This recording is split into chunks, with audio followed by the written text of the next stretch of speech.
বিসমিল্লাহির রহমানির রহিম।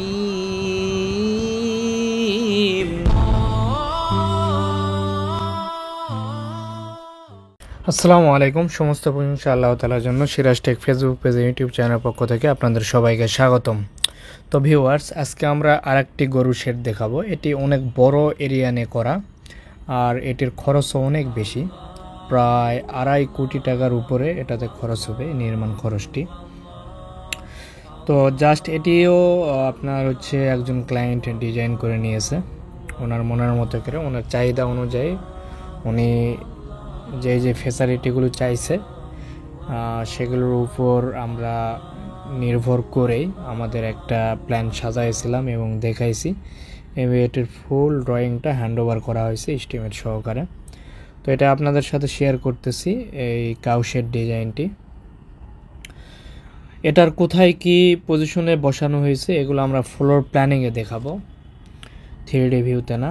Just 3D ভিউতে আপনাদের চতুর্দিকে ঘুরায় দেখাচ্ছি এটার আসলে আউটলুকিং, ওইটা নির্মাণ করার পরে কেমন দেখাবে সেটি। তো অনেকে ইদানিং আমার এর আগে অনেক ভিডিও রয়েছে যেগুলো বিভিন্ন ক্লায়েন্ট তৈরিকে নিয়েছে এবং বাংলাদেশে এগুলো হচ্ছে বিভিন্ন জায়গায়।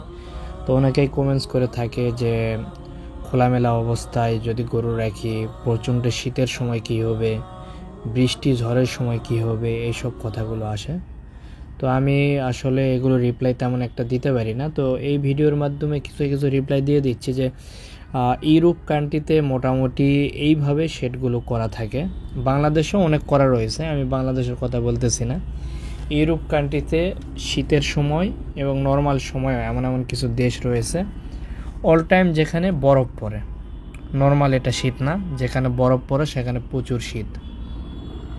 তো সেই সব জায়গায় যদি আপনার গরু এইভাবে খোলামেলা অবস্থায় লালন পালন করতে পারে তাহলে আমাদের কি সমস্যা? আমরাও তো বিদেশি গরুগুলোও লালন পালন করতেছি, শুধু দেশি না। বিভিন্ন ডাক্তারের পরামর্শ অনুযায়ী যতটুকু আমি জানছি, গরুদের যে পরিবেশ থাকে, যে আপনার প্রকৃতির মধ্যে রাখলে জিনিসটা ভালো থাকে, তাদের স্বাস্থ্য খোলামেলা অবস্থায় রাখলে, এবং এক জায়গায় আবদ্ধ রাখলে সেটা নোংরা অবস্থায় থাকে, বরং সেটা স্বাস্থ্যের ক্ষতিকর। আর একটা বিষয় হচ্ছে এখানে ঝড় নিয়ে, যদি ঝড় আসে তাহলে কী হবে? ঝড় আসলেও কোনো সমস্যা না যদি এইভাবে রাখেন। তো তারপরও দুইটি জিনিস খেয়াল রাখতে পারেন, সেটি হচ্ছে আমাদের যে শেটের দুই পাশে MS পাইপ দেওয়া থাকে, এই দুই পাশে কিন্তু আপনারা জিও শিট বা ওই ত্রিপালগুলো ইউজ করতে পারেন, অথবা চট ইউজ করা যায়, যেটা উপরে বেঁধে রাখবেন। যখন প্রচণ্ড শীত পড়বে তখন চটটা নামায় দিবেন বা জিও শিট নামায় দিবেন, তাহলে একটা ঘরের মতো হয়ে যাবে।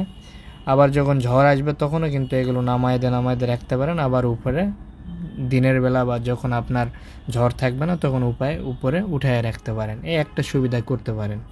তো নর্মালি এইভাবে রাখলে কোনো সমস্যা নাই। এখানে দেখবেন যে বালি রয়েছে বিভিন্ন জায়গায়, এই বালিগুলোতে ব্যাকটেরিয়া জন্মাতে পারে না। দেন তারপর আপনার গরুগুলো খোলামেলা অবস্থায় থাকার কারণে তাদের মন মতো তারা পানি খাইতে পারবে, তাদের মন মতো তারা শুকনো খাবার খাচ্ছে এবং তাদের মন মতো বিভিন্ন জায়গায় যাচ্ছে। তো এতে করে গরুগুলো ভালো থাকে। এটা শুধু আমার কথা না, আমি পশু বিশেষজ্ঞ না, জাস্ট আমি বিভিন্ন ডাক্তারের পরামর্শ নিয়ে তার উপর ডিপেন্ড করেই কিন্তু এই শেডগুলো আমি নির্মাণ করে থাকি। এই শেডগুলো প্রতিটা ধাপে বিভিন্ন ডাক্তারের পরামর্শ রয়েছে, সেই অনুযায়ী কিভাবে গরু থাকলে গরু ভালো থাকবে সেই তার উপর ডিপেন্ড করে আমাদের এই ডিজাইনগুলো করা। তো আমাদের মোটামুটি 3D অ্যানিমেশন শেষ, আমরা এখন যাব ফ্লোর প্ল্যানে। তো আপনারা এখন দেখতে পাচ্ছেন ফ্লোর প্ল্যান। এই এরিয়াটা অনেক বড়, যার কারণে এটা অনেক ছোটো ছোটো দেখাচ্ছে। আমি একটু জুম করি আপনাদের দেখানোর জন্য, বাট এটা সম্পূর্ণ একসাথে দেখতে পাবেন না জুম করার পরে। আমি 75% করতে পারছি সর্বোচ্চ, আপনারাও ভিডিওতে দেখতে পাচ্ছেন। এটা আরও অনেক বড় করতে হতো, তাহলে দেখতে পেতাম। তো যে অ্যানিমেশনটা দেখছেন মাঝখানে এই দিক দিয়ে রোড এইভাবে রাখা হয়েছে, রাস্তা, এই রাস্তাটা ওনার আগে থেকে করাই ছিল, জাস্ট আমরা রাস্তা বাদে অন্যগুলো করছি। যেমন এখানে রেখা হয়েছে স্টোর এরিয়া, উনি একটা নিয়েছে। এরপরে এখানে হচ্ছে খড় স্টোরেজ, অর্থাৎ খড় যেগুলো থাকে বা শুকনা খাবার যেটা রাখুন না কেন সেখানে। এখানে কাটিং এরিয়া, এই জায়গাতে যে খাবারগুলো থাকবে, ঘাস খড় যেটাই থাকুক না কেন, এটা কাটিং এখানে হয়ে আসবে। আর এই পাশে জেনারেটর রুম একটা রাখা হয়েছে, তারপরে স্টাফ রুম রয়েছে, তারপরে একটি মেডিসিন রুম রয়েছে, এরপরে এখানে অফিস, এরপরে আপনার হচ্ছে শাওয়ার এবং টয়লেট রয়েছে এই জায়গাতে। এটা হচ্ছে বাইরের সাইড। এখন যদি আসি ভিতরের সাইডটা, শেডের ভিতরে, তো এখানে ফার্স্টে এই যে শেডটা দেখছেন, শেড বি আমরা দিয়েছি এখানে। তো শেড বিতে এটা ষাঁড় গরুর জন্য করা হয়েছে টোটাল এরিয়া। এই ষাঁড়গুলো কিন্তু বাধাই থাকবে, তেমন একটা খুলে রাখা যাবে না এটা। বাট এই পাশে যেটা রয়েছে আপনি দেখতেছেন সেন্ড এরিয়া, এই যে এরপরে এগুলোতে আপনার বিভিন্ন স্টেপে ভাগ করা রয়েছে। এখানে একটা স্টেপ থাকবে আলাদা, এখানে স্টেপ, এখানে স্টেপ।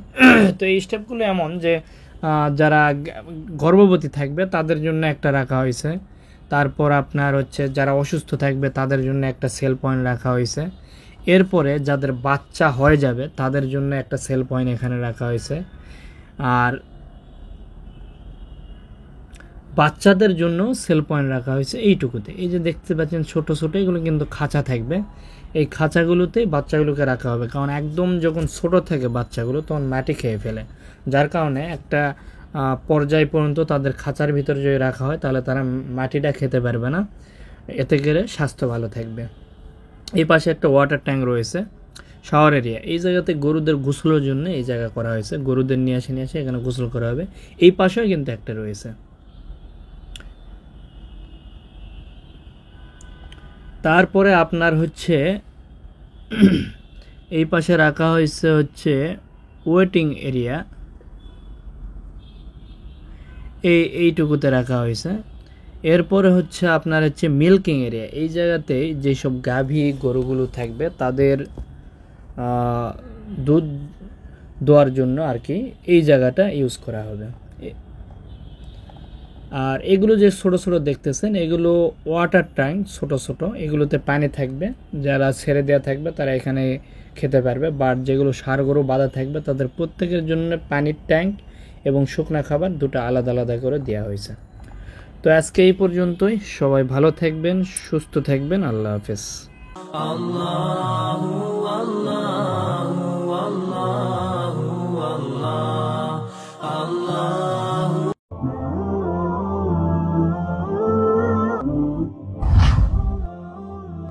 جزاك الله خيرا.